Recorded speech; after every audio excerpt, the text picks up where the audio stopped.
ঠাকুর বলেছেন নিজের বৈশিষ্ট্যকে ছেড়ে দিয়ে যদি আমরা কৃত্রিম চলাচল করতে যাই তাহলে কিন্তু আমাদের আত্মপ্রবঞ্চনা করা হবে।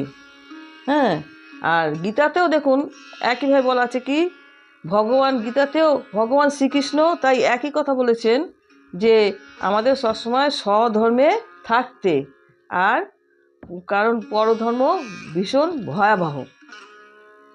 তাহলে আমাদের জানতে হবে আমাদের নিজস্ব বৈশিষ্ট্যই বা কী আর স্বধর্মই বা কী।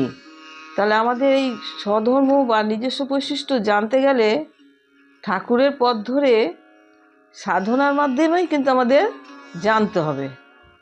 আর এই যে সদ্ধর্ম বা বৈশিষ্ট্য, নিজস্ব বৈশিষ্ট্য, এগুলি কিন্তু এটা কিন্তু আমাদের শুদ্ধ আত্মা। যতক্ষণ না পর্যন্ত আমরা এই সত্যটাকে জানতে পারবো, বুঝতে পারবো, ততক্ষণ পর্যন্ত কিন্তু আমাদের চলাচল কিন্তু কৃত্রিম হয়ে যাবে।